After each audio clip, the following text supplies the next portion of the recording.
요즘 마음에 자주 등장하는 말씀의 한 구절이 있는데 로마서 12장 2절 말씀 초반부의 말씀입니다. 너희는 이 세대를 본받지 말고 하는 말씀. 좀 더 직역하면 너희는 이 세대에 순응하지 말고, 이런 말씀입니다. 너희는 이 세대에 순응하지 말고 마음을 새롭게 하여 초기화시키라는 겁니다. 제가 최근에 핸드폰도 초기화시켰고 또 컴퓨터도 초기화시켰는데 처음 사올 때의 이 상태로, 왜냐하면 중간에 이상한 것들이 막 이렇게 끼어들어가지고 바이러스도 들어왔다가 고치고 또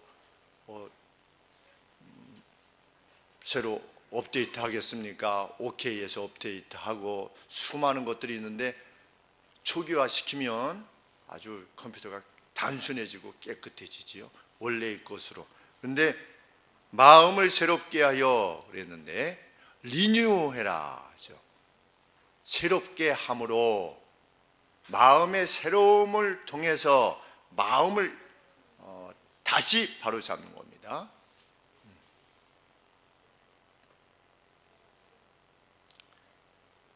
변화를 받아. 너희는 이 세대에 순응하지 말고, 이 사람들이 생각하는 방식, 살아가는 방식대로 순응하지 말고 마음을 새롭게 함으로 변화를 받아. 근데 변화를 받아가 트랜스폼, 우리 트랜스포머라고 하죠. 트랜스포머 들어봤어요? 네, 뭐가 트랜스포머예요? 로봇이, 그렇죠? 뭐를, 그러면 자전거가 트랜스포머예요, 아니에요? 아니에요, 그렇죠? 근데 로봇이 어떻게 되는 게 트랜스포머예요?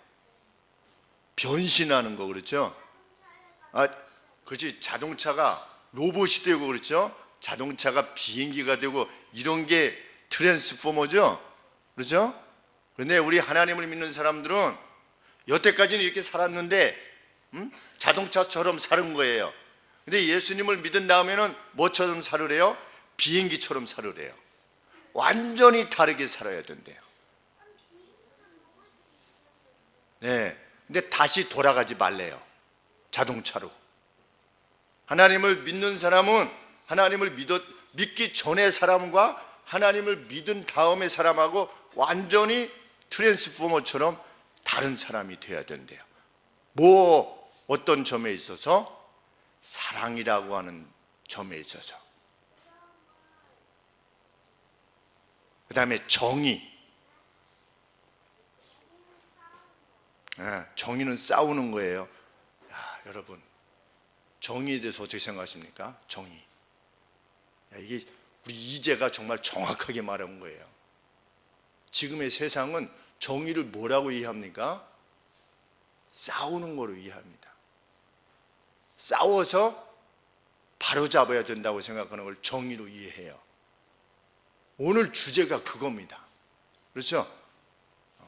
아주 이제가 제대로 주제에 대해서 말해 주어서 아주 고맙게 하니 없습니다. 우리는 예수님을 믿게 된 것은 하나님의 거저 주시는 은혜를 입은 사람이다. 우리가 돈 받고 천국에 가게, 돈을 주고서 우리가 천국을 산 게 아니라 예수님께서 죄만을 짓는 우리를 위해서 대신 죽어주심을 통해서 우리가 천국에 가게 된 그러한 은혜를 입은 자로 자기를 생각하는 사람이, 그것이 하나님을 믿는 사람이지요. 그러면 하나님을 믿는 사람은 싸울 수 있습니까? 없습니까? 하나님을 믿는 사람은 싸울 수가 없어요. 왜? 하나님 우리가 천국 가게 되는 것은 우리가 잘나서 천국 가는 것이 아니기 때문에, 하나님이 우리를 정말 사랑해 주셔서 아들을 주셔서 우리를 천국으로 이끄셨기 때문에, 우리도 악인이었다가 나쁜 사람이었다가 예수님이 우리를 사랑해 주셔서 선한 사람이 됐던 것처럼, 그러면 지금 이쪽에는 누가 남아있냐면 아직 하나님을 몰라가지고, 아니면 하나님을 믿기는 하는데 아직 진짜로 믿질 못해가지고 아직 덜 된 사람. 개구리가 제일 처음에 어떤 상태죠? 개구리. 개구리가 올챙이? 알, 그렇지. 알, 그 다음에 올챙이, 그 다음에 개구리, 그렇죠. 네. 그런데 개구리가 제일 처음에 뭘 낳아요? 올챙이를 낳아요? 아니면 개구리가 개구리를 낳아요? 개구리가 알을 낳아요, 그렇죠? 우리가 처음에 하나님을 믿으면 세례를 받아요, 세례를. 세례를 받고 하나님을 믿는 사람이 돼서 교회를 다녀요. 그러면 그거는 마치 무엇과 같으냐면 개구리가 알을 낳는 거나 똑같아요. 그러면 알이 움직일 수 있어요, 없어요? 없어요. 알이 알을 낳을 수 있어요, 없어요? 없어요. 근데 알이 개구리예요, 아니에요?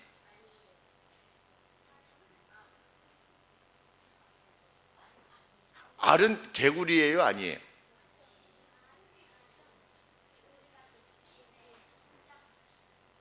개구리는 개구리지요. 왜?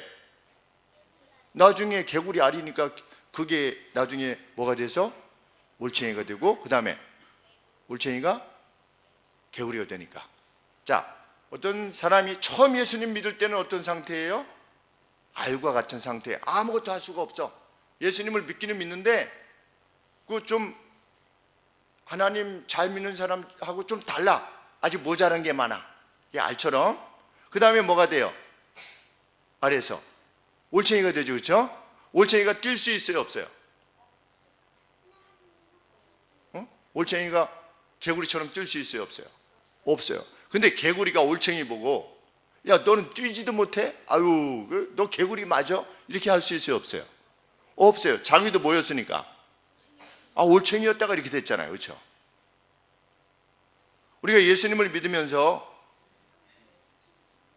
완전한 사람이 교회에 오는 게 아니지요. 예수님을 믿기는 믿는데 아직 올챙이 같은 사람이 있어요. 올챙이 같은 사람이었다가 나중에 개구리 같은 사람이 될 수 있어요. 그런데 어떤 사람은 평생 올챙이로만 지내는 사람이 있어요. 그럼 올챙이만 되는 사람은 개구리예요, 아니에요? 그래도 개구리과로 불려요, 그죠? 우리가 하나님을 섬길 때 이런 사람 저런 사람이 있어요. 그런데 그 사람이 뛰지 못한다고 해가지고 너는 왜 이렇게 예수님 믿고 나서 이 정도밖에 안 돼? 이렇게 할 수 있는 사람은 아무도 없대요. 다행이죠, 그렇죠? 그런데 예수님을 믿는 사람도 그런데 예수님을 믿지 않는 사람들은 그건 올챙이 알도 못 되는 거예요, 그렇죠? 예수님을 믿는 사람은 그래도 올챙이, 개구리 알도 되고 올챙이도 되고 개구리도 되는데 이 개구리가 아닌 사람들은, 하나님을 믿지 않는 사람들은, 아직 하나님을 모르는 사람들은 알도 못 되는 거예요. 그건 불쌍해요, 나쁜 사람이에요? 우리 예수님을 믿는 사람들도 올챙이처럼 제대로 뛰지도 못하고 남도 도와주지 못하고 남을 용서하지도 못하고 남을 위로하지도 못하고 이렇게 어떨 때는 좀 하는 것 같다가 어떨 때는 안 하는 것 같고 이런데 믿지 않는 사람들은 오직하겠어요, 그렇죠? 하나님을 믿지 않는 사람들은.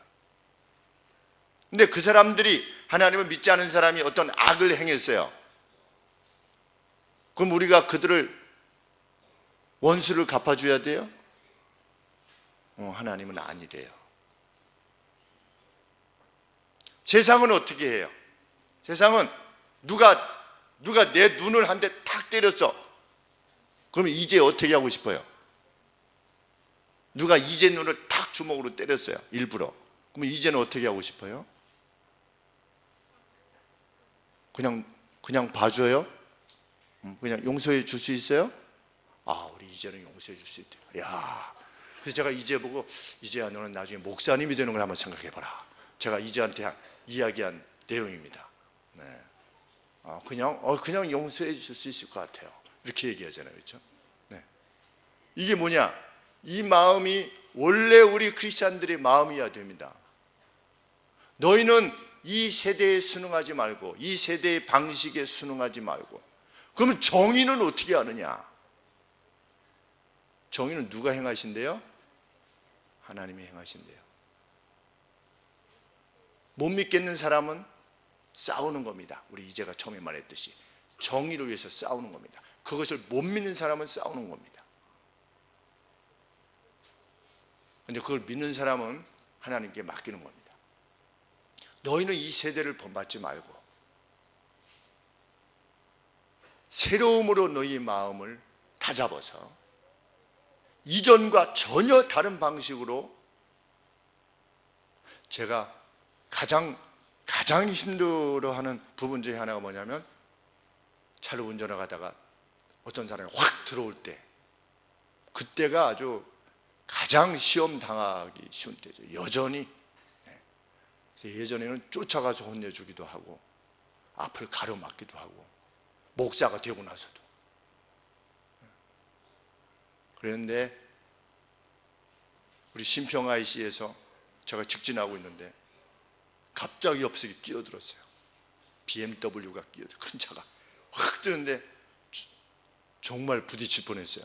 그래서 제가 크락션도 누르고 원동도 이렇게 해서 삥삥 했는데 아무런 잘못됐다고는 이 인식이 없어요. 무슨 비상등을 켠다든지 아니면 좀 미안하다든지. 그래서 제가 이렇게, 근데 이번에는 열이 안 받았어요. 신기하게 열받는 것이 이제 점점 없어지는 거예요. 사람들은 늙어서 없어진다고 하지만 꼭 늙어서 없어지는 것은 아닌 것 같아요. 제가 요새 생각하는 것이 20년 남았다 이런 생각을 합니다. 아버님이 돌아가신 나이, 이렇게 아버지가 돌아가신 나이 이렇게 따져보면 한 20년 남았다는데 20년 내에 저 사람이 뭘 해가지고 화를 내고 안 내고 이것이 얼마나 촌스러운 것인가 이런 생각을 하고 있는데, 뒤에 따라가니까 이 차가 막 도망가지 않고 3차선에서 오른쪽으로 이렇게 정상 속도로 이렇게 가는 거예요. 제가 왼쪽으로 가고. 그래서 제가 그냥 조용히 이렇게 갔어요. 그랬더니 그 다음부터 이제 그 차가 속도를 내서 이렇게 빨리 가더라고요. 그게 뭐냐면 당신의 처분이 뭡니까? 이렇게 기다린 거죠. 오른쪽으로 이렇게 가면서. 보통 웬만하면 막 도망가는데 그렇게 하지 않고 그래도 오른쪽에 이렇게 차를 대고 있어. 제가 뭐 문을 내리거나 뭐 째려보거나 이러지 않고 그냥 앞으로 이렇게 쭉 가니까, 한참을 좀 가니까 그 다음부터 차가 이렇게 앞으로 갔어요. 잘못했다고 하지 않은 사람도 용서해 주는 거. 너희는 이 세대를 본받지 말고.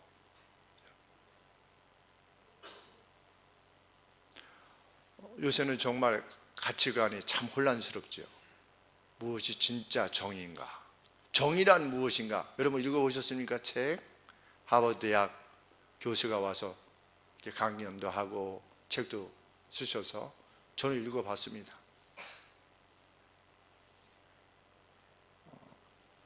무엇을 느꼈냐면 아리스토텔레스나 소크라테스 철학자들이 행했던 그때 방식의 수사술을 행할 뿐이구나.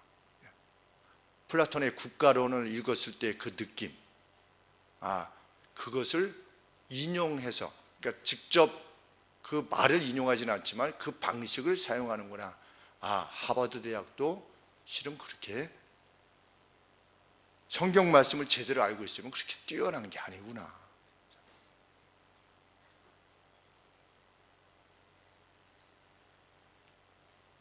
우리는 이 세계에 순응하지 않는 방식의 삶이 어떤 것일 수 있는가에 대해서 한 가지 예를, 그 실례를 오늘 말씀을 통해서 듣게 되는 것입니다.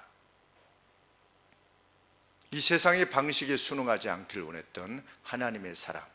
그랬는데 하나님께서는 이 다윗에 대해서 그의 인생을 총평하셨습니다. 뭐라고 총평하셨냐면 사람을 공의로 다스렸다. 누가? 다윗이. 이게 총평입니다. 다윗이. 그리고 그는 아침 햇살과 같은 인물이었다. 이것이 사무엘하 23장 3절에서 다윗 스스로가 고백했던 하나님께서 내게 대해서 총평해 주신 내용이다. 그는 누구다? 다윗은 정의로 세상을 다스리는 인물이다. 이렇게 총평해 주셨습니다.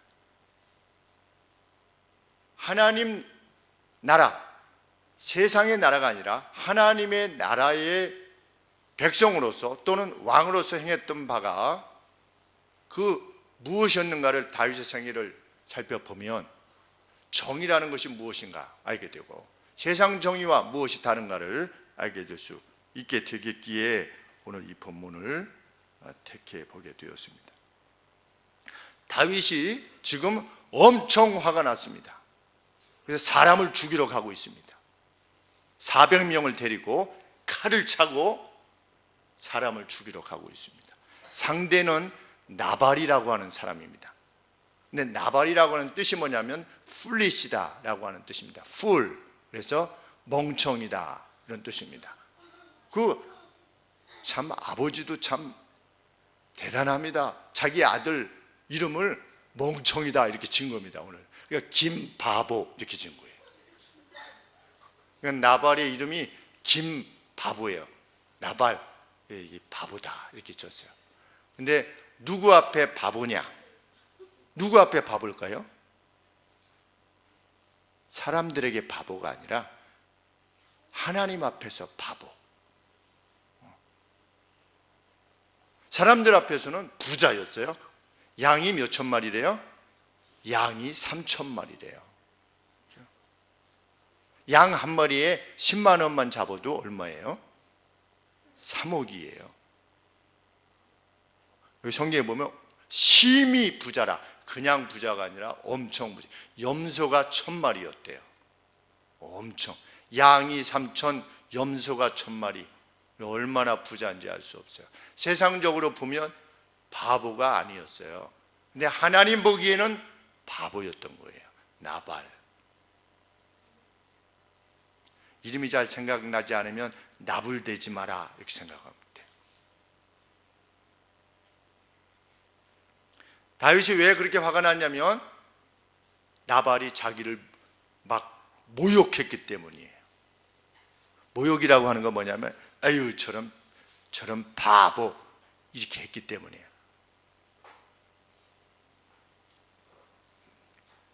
이들이 어디 살고 있었느냐? 나발은 마온이라는 지역에 살고 있었는데 사해 옆입니다. 그리고 다윗은 어디 있었느냐? 칼멜이라고 하는 곳에 있었는데 이 칼멜 산이 아니고 지역으로서의 칼멜인데 요 마온으로부터 북쪽으로 한 2km 위에 살고 있었던 겁니다. 누가? 다윗이.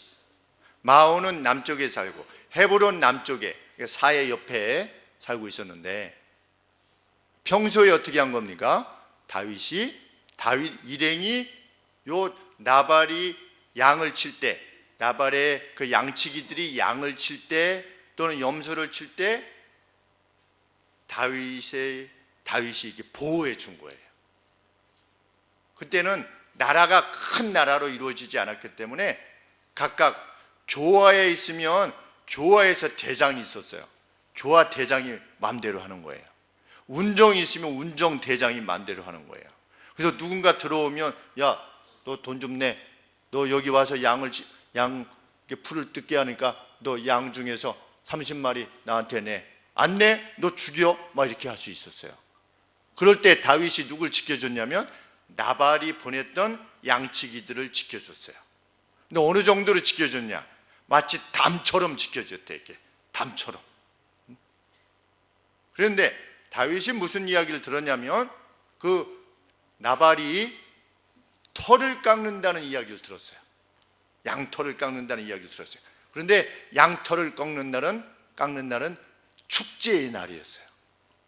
사람들이 양털을 깎으면서 아주 크게 잔치를 베풀고 많은 먹을 것을 준비하고 또 친족들을 부르고 그래서 아주 크게 잔치를 하는 날이었어요. 그래서 다윗이 자기 부하들 중에 젊은 10명을 보냈어요. 10명을 보내가지고 가서 음식을 청했어요. 먹을 걸 좀 달라고. 먹을 걸 달라고 할 때 내가 지켜줬으니 좀 다오 이렇게 한 게 아니고 가서 어떻게 했어요? 엎드려 절을 했어요.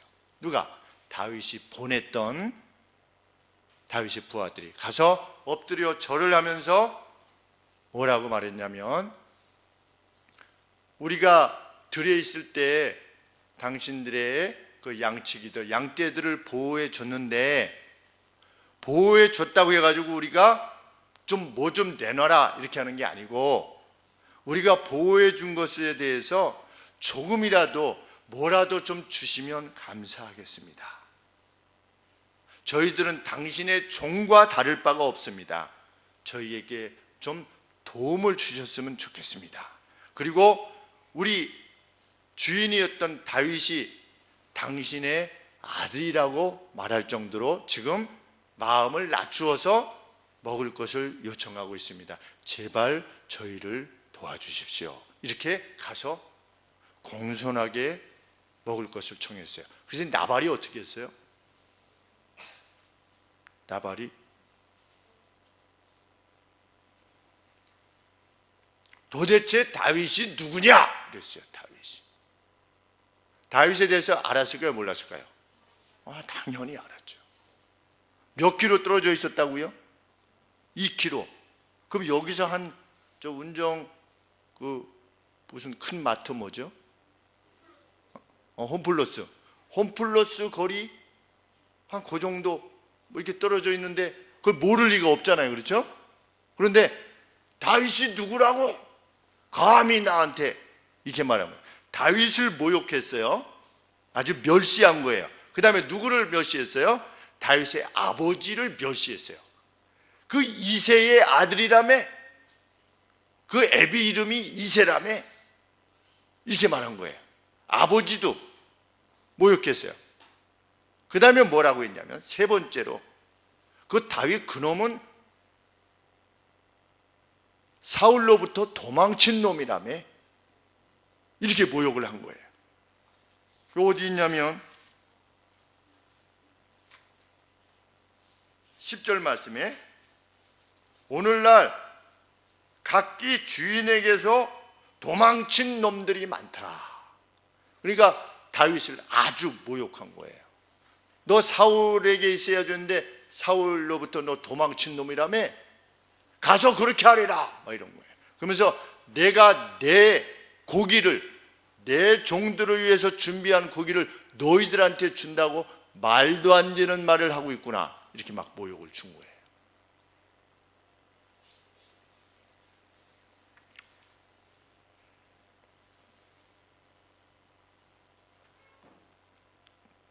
그러면서 마지막으로 뭐라고 그랬냐면, 그 근본도 모르는 자에게, 이런 표현을 썼어요.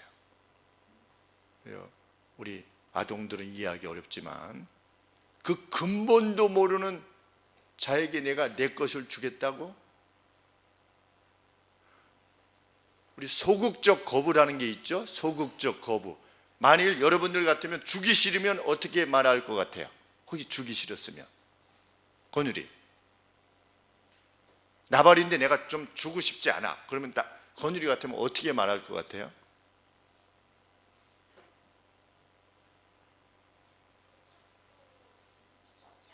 그쪽도 음식이 좀 있지 않느냐, 또 이렇게 말할 수 있을 것 같고, 또 뭐라고 말할 수 있을 것 같아요? 좀 점잖게, 그렇죠? 점잖게. 또 주인이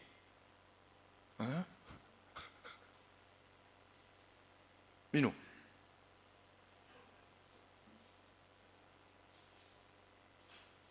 거절은 해야 되는데 어떻게 거절할 수도 있었어요?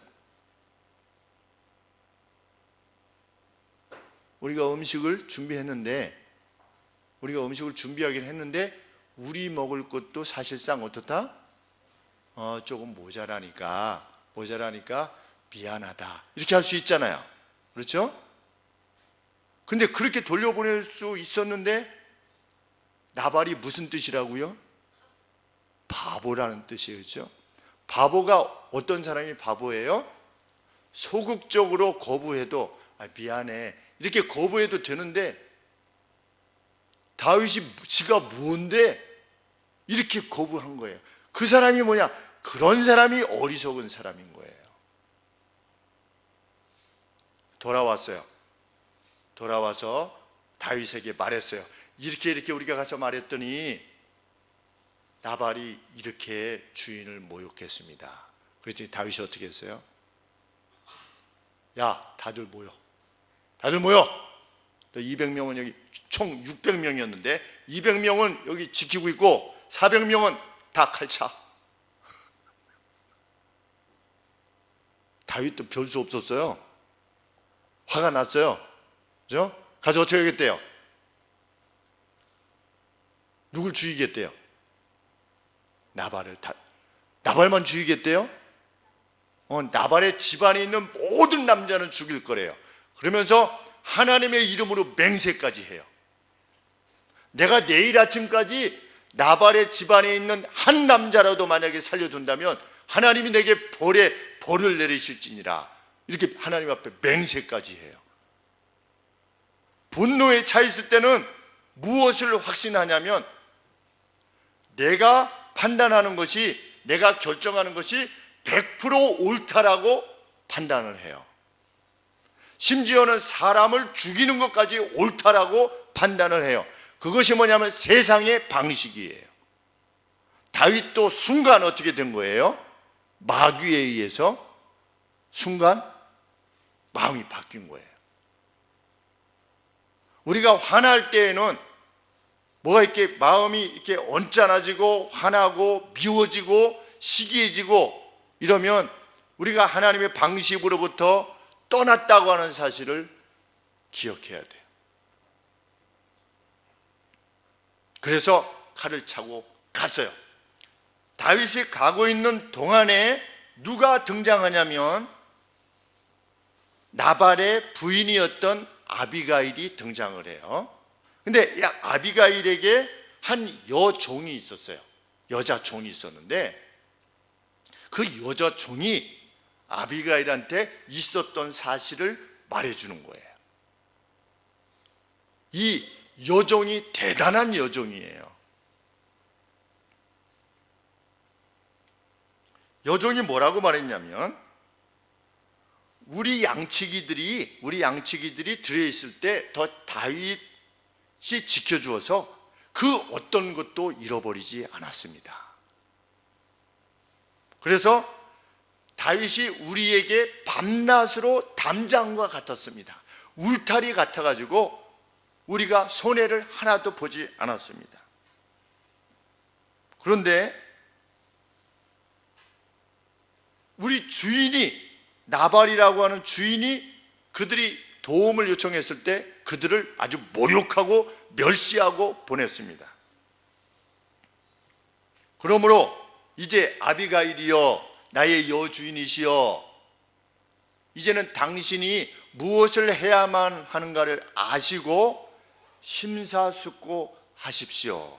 이렇게 여종이 아비가일, 여주인이었던 아비가일, 나발의 아내였던 아비가일한테 말하는 거예요. 대단한 여종이에요. 여종은 무엇이라고까지 말하냐면 17절에 보시면 주인은 무가치한 사람입니다. 지금 누가 누구한테 얘기하고 있는 거예요? 여종이 지금 나발, 아비가일이 주인이잖아요. 아비가일은 남자 주인이고 여자 주인은 아비가일이고 여자 주인의 종인 이 여종이 이 나발한테 뭐라고 말하는 거예요? 이 아비가일한테 당신의 남편은 어떤 자다? 무가치한 자다, 불량한 자다, 아주 악한 자다. 그러니 어떻게 하시오? 빨리 사태를 수습하시오. 그럼 생명을 걸고 말하는 거나 똑같아요. 이미 다윗보다 먼저 하나님의 뜻이 무엇인가를 알고 그것을 실행하기 위해서 어쩌면 자기 생명을 바치려고 한 여종이 있었다는 것을 우리는 보게 돼요. 다윗만 위대하지 않고 아비가일만 위대하지 않고 이것을 아비가일에게 권했던 이 여종도 아주 뛰어난 하나님의 사람이었던 거예요. 우리 하나님의 나라에는 우리 저 드라마 보면 주인공이 있고 그 다음에 또 뭐가 있어요? 주인공이 있고 또 누가 있죠? 주연, 그 다음에 뭐가 있어요? 조연. 조연은 뭐예요? 주인공을 도와서 옆에서 이렇게 연극을 하는 사람을 조연이라고 그래요. 그 다음에 한 번씩 나왔다가 없어지는 사람을 뭐라고 그래요? 엑스트라. 그렇죠? 그런데 하나님의 나라에는 주연, 조연, 엑스트라가 없어요. 이건 정말이에요. 이 여종도 하나님 나라에서 쓰임을 받는, 하나님의 입장에서 보면 나중에 하나님이 세상을 심판하실 때 그 상을 주실 때 이 여종과 같은 하나님의 사람에게도 큰 상을 주실 거예요.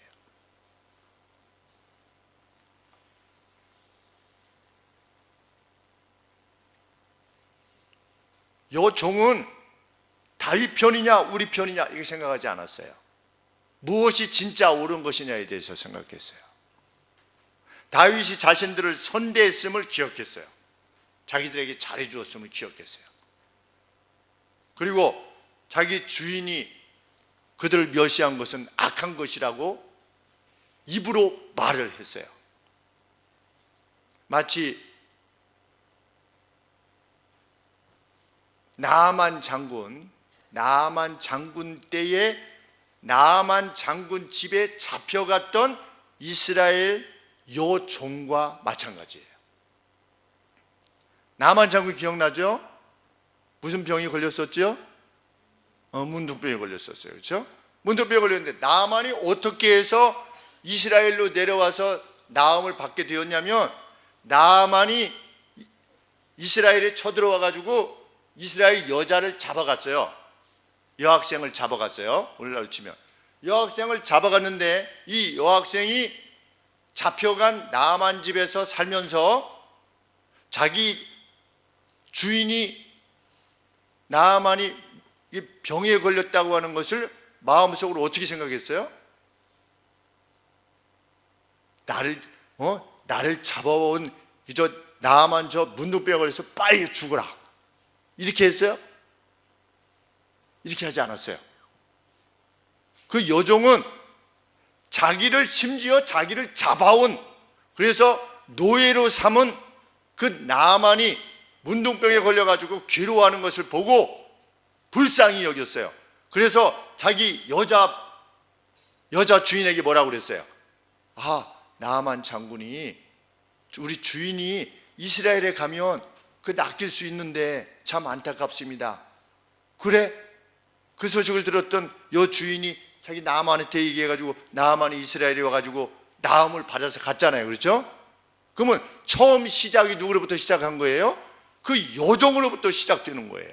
그래서 하나님 나라는 주연, 조연, 엑스트라가 없어요. 다 자기의 역할이 있는 거예요. 오늘 교회가 마찬가지인 것처럼.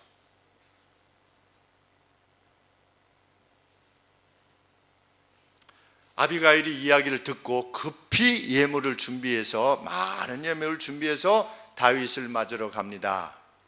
다윗을 맞으러 갔는데 거리가 몇 킬로라고 그랬어요? 2km밖에 안 돼요. 급히 준비해서 산으로 돌아가는데 산 뒤쪽으로 돌아가고 있는데 누굴 만났냐면 다윗을 만난 거예요. 다윗을 만났을 때 아비가일이 어떻게 했습니까? 노새에서 급히 나귀로부터 급히 내려서 다윗에게 가서 다윗의 발 앞에 무릎을 꿇고 땅에 엎드려요. 무서워서 그랬을까요? 죽을까 봐 무서워서? 그게 아니었어요. 자기가 지금부터 말하는 것이 정말 하나님이 말씀하시는, 하나님이 원하시는 거라는 것을 알려주기 위해서 그렇게 겸비한 태도를 행한 겁니다.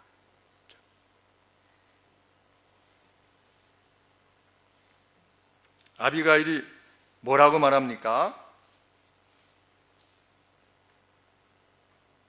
26절에 내 주여 여호와께서 사시고 내 주도 살아계시거니와 내 주의 손으로 피를 흘려 친히 보수하시는 일을 여호와께서 막으셨으니.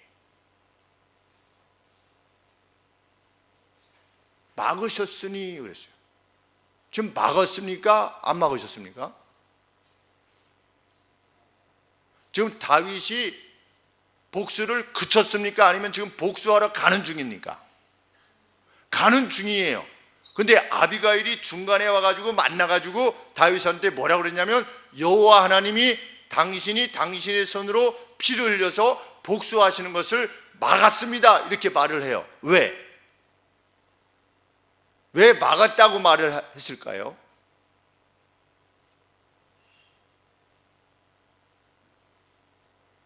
지금 가고 있는데 왜 막았다고 말했을까요?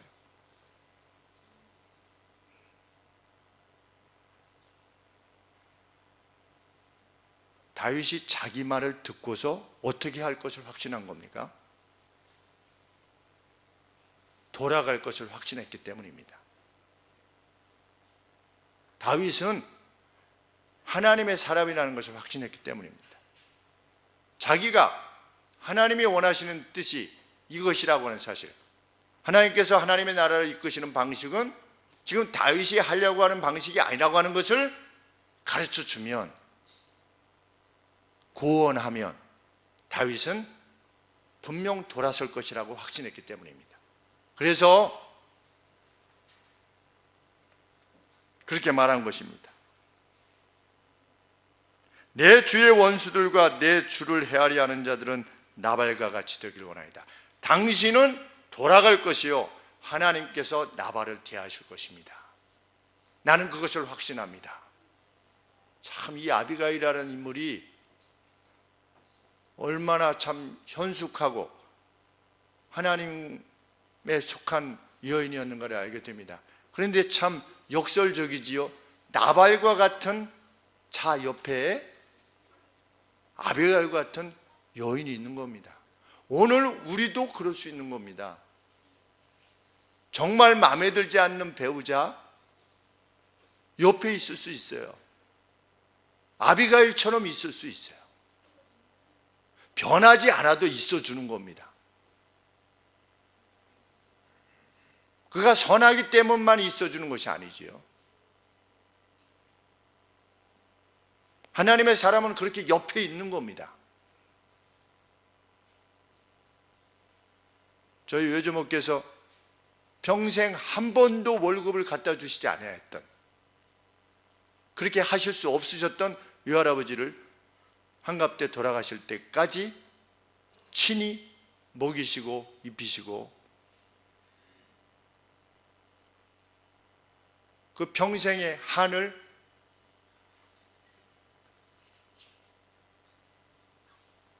가지시고 살아가시는 그 어떤 마음의 분노를 평생 안으시고 행했었던 것처럼, 단지 남편을 예수님 믿게 하시기 위해서, 그 한 가지 목적을 위해서, 남편을 구원하기 위해서,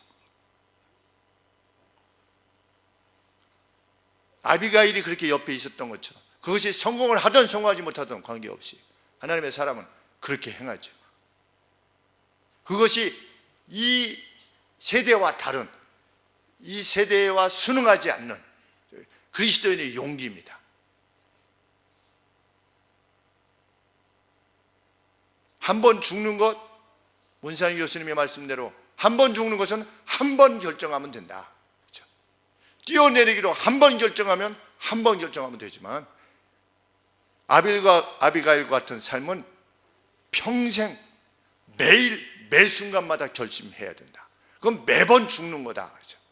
나는 날마다 죽노라 하고 했던 사도 바울과 같이 우리는 그것이야말로 진정한 용기지요. 그렇죠? 그래서 그리스도인들은 화염병에 자유 이러면서 죽지 않는 겁니다. 그것이 아무리 세상적으로는 소중한 가치를 지니고 있다 할지라도 자유 하면서 분신 자살하지 않는 것이지요. 그리스도인은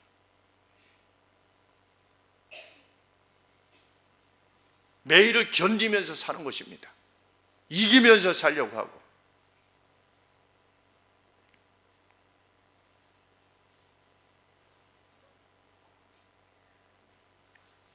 아비가일은 자신이 다윗을 그렇게 신뢰했던 이유가 당신이 싸우는 싸움은 하나님의 싸움이지 않습니까? 28절 말씀에 주의 여종의 허물을 사하여 주옵소서. 이게 무슨 말일까요? 제가 이렇게 말씀드리는 것이 주제넘게 말씀드리는 것 같아서 그것을 용서하여 주옵소서. 그런데 아비가일은 무엇을 확신한 겁니까? 여호와께서 반드시 내 주를 위하여 든든한 집을 세우실 것입니다. 왜냐하면 내 주께서 다윗 당신이 여호와의 싸움을 싸우시며 내 주의 일생에 내 주에게서 악한 일을 찾을 수 없었기 때문에 하나님께서는 당신을 위하여 집을 세우실 것인데,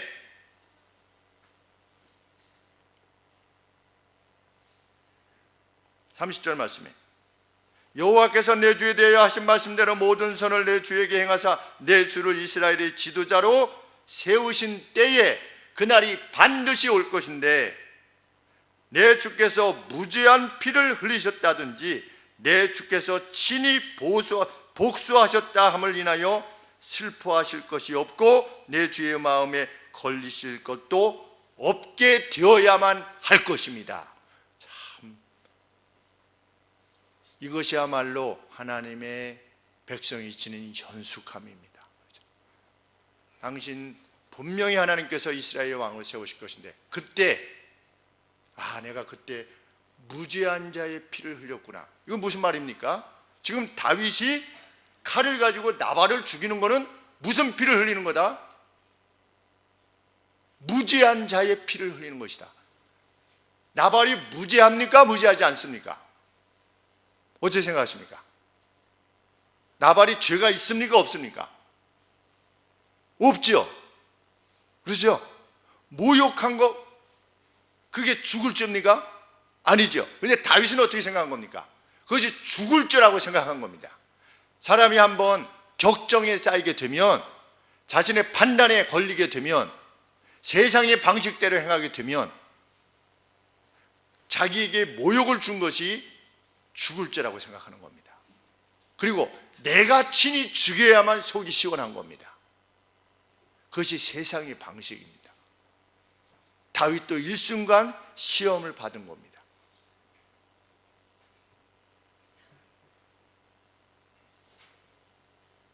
다윗이 나중에 성전을 짓고자 했을 때 성전을 못 줬어요. 하나님이 허락지 아니하셨습니다. 왜 그랬습니까? 그 손에 의로운 싸움이었다 할지라도 피를 많이 흘렸어요. 그래서 너는 나의 전을 지울 수 없다. 하나님께서 그렇게 말씀하셨어요. 의로운 싸움을 위한 피를 흘렸어도 하나님께서 그렇게 말씀하셨어요.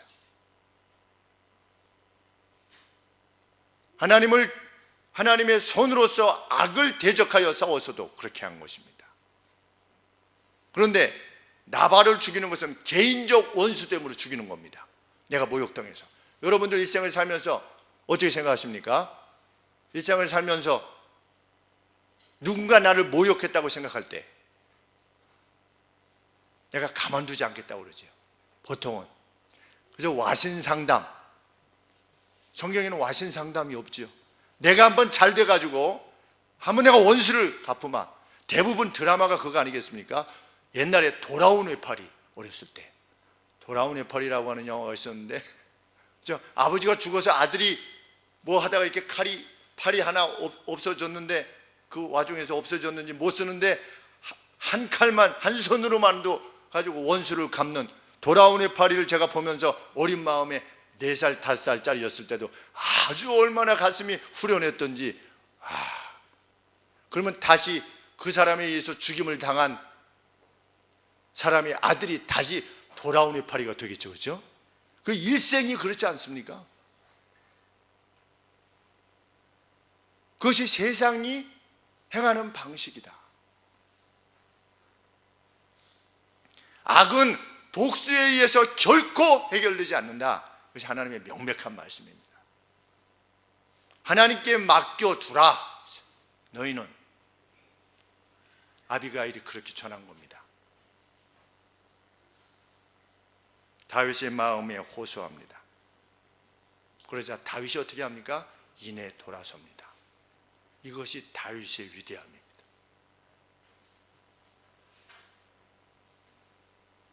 하나님의 나라 백성의 위대함은 선천적으로 그 사람은 그렇다는 것이 아니라 하나님의 말씀을 들었을 때 듣고 돌아서는 겁니다. 그것이 하나님의 사람의 위대함입니다. 나발의 가게에 속한 여인의 말을 듣는다는 것이 어떻게 보면 얼마나 수치스러운 일입니까? 말도 안 되는 일이죠. 여자의 말을 듣고 600명이나 거느리고 있는 자기 자신이 그 말을 듣고 그래 나보다 당신이 옳소 라고 인정한다는 것이 얼마나 어려운 일이겠습니까? 그 당시에 죽이려 갔던 그 집에서 나온 그 부인인데 그럼에도 불구하고 다윗은 하나님을 찬양합니다. 듣고 하나님을 찬양합니다. 왜? 그것이 하나님의 뜻에 옳은 것이기 때문에 깨닫는 것이지. 32절 말씀에 오늘날 너를 보려 나를 영접케 하신 이스라엘의 하나님 여호와를 찬송할지로다. 또 너의 지혜를 칭찬할지며 내게 복이 있을지로다. 오늘날 내가 피 흘릴 것과 친히 보수하는 것을 내가 막았도다. 잘못했으면 내가 원수를 갚을 뻔했다.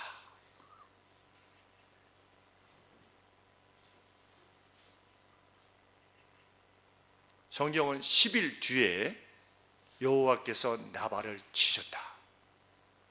10일입니다. 10일만 참으면 된 겁니다. 10일 뒤에 하나님께서 나발을 치셔서 그가 죽었다. 누가 진짜 악인이면 하나님께서 치시는 것입니다. 아니면 세상에 악을 들어 그 악인을 치시는 것입니다.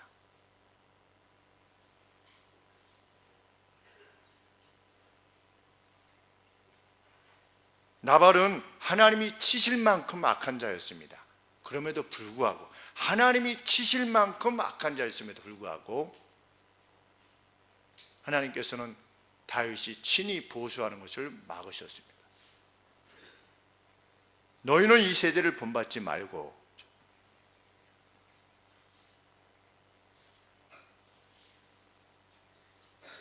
우리 트럼프가 무역 전쟁을 통해서 정의를 바로잡겠다 이렇게 하고 계십니다. 그렇죠? 트럼프가 보는 무역 전쟁, 트럼프의 말이 정당합니까? 아닙니까? 일견 정당합니다. 왜? 다른 나라가 자꾸만 이득 보는 무역을 한다는 겁니다. 그래서 해마다 한국은 몇십억 달러 이익 보고 중국은 몇백억 달러 이익 보고 우리의 국부를 유출해 간다는 거죠. 그런데 그 방식이 공정하지 않다는 겁니다. 그래서 우리도 어떻게 하겠다는 겁니까? 이제 그런 손해보지 않겠다는 겁니다. 중국 지적재산권이 없잖아요. 그렇죠? 지적재산권 보호가 없습니다. 그냥 미국에서 좋은 게 나오면 그냥 복사. 그래서 우리 친구도 액세서리 하는 친구도 이제 한국 액세서리가 끝났대요. 왜? 중국에서 다 만든대요. 우리가 디자인이 더 훌륭하지 않아? 나오면 바로 복사한대요. 저쪽에서. 한국 산업이 안 된답니다. 왜? 금방 복사하니까. 미국 건 오직 하겠어요. 불공정하다는 거지요. 그래서 가만두지 않겠다는 겁니다. 우리도 이제 보호하겠다는 거죠. 정의입니까? 아닙니까? 세상으로 말하면 정의입니다. 그 사람 말이 틀린 게 아닌 거지요. 그러나 그러한 방식으로 미국이 잘 되겠습니까? 아닌 거지요. 아니라는 것을 우리는 알잖아요.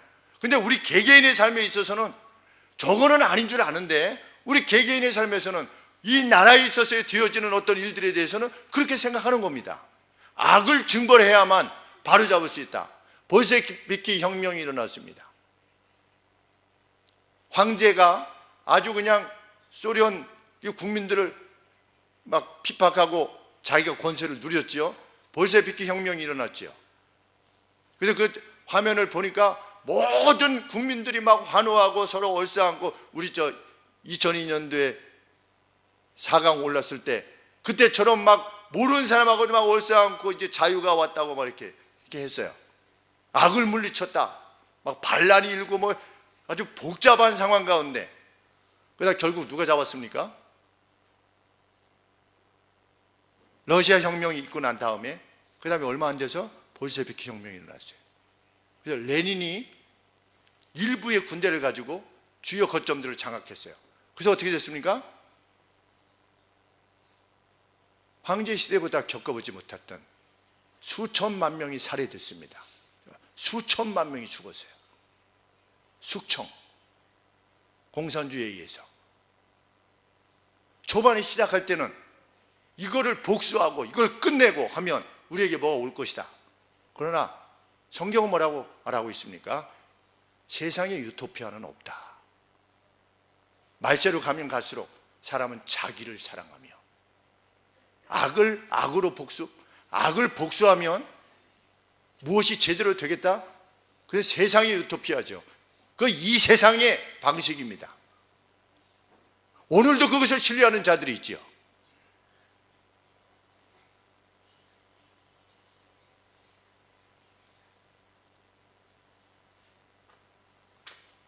우리 교회 역사상 진정한 공의를 보여준 여러분들이 있지만 그중에 대표적인 인물이 누구십니까? 손양원 목사님이죠. 그렇죠? 자기 아들이 공산주의에 의해서 죽임을 당했어요. 살해당했어요. 그래서 시체가 왔는데 입이 다 터져서 그 입술이 다 터져서 어찌할 수 없을 만큼 그렇게 처참한 자기 아들들의 시체를 보게 되었습니다. 그래서 나중에 국군이 이제 다시금 힘을 얻어서 그 자기 아들을 죽인 그 공산당원을 잡았어요. 그래서 죽이려고 했어요. 그럴 때 그 목사님께서 죽이지 마시오. 그 사람을 내 아들로 삼겠소. 그래서 자기의 아들로 삼으셨어요. 이것이 뭡니까? 그리스도인의 정의입니다. 우리 세상 사는 날 동안 우리가 정말 하나님의 나라가 이 땅에 이루어지기를, 하나님의 나라이 이루어지기를 정말 소원한다면 우리는 우리의 방식대로 승리해야 될 것입니다. 세상은 심판날까지 악을 향해서 치달을 것입니다. 이게 성경의 예언입니다. 우리가 세상의 방식과 같이 동조하는 그런 삶이 아니라 우리의 삶의 현장에서 그리스도의 법으로 세상을 이겨낼 수 있게 되기를 원합니다.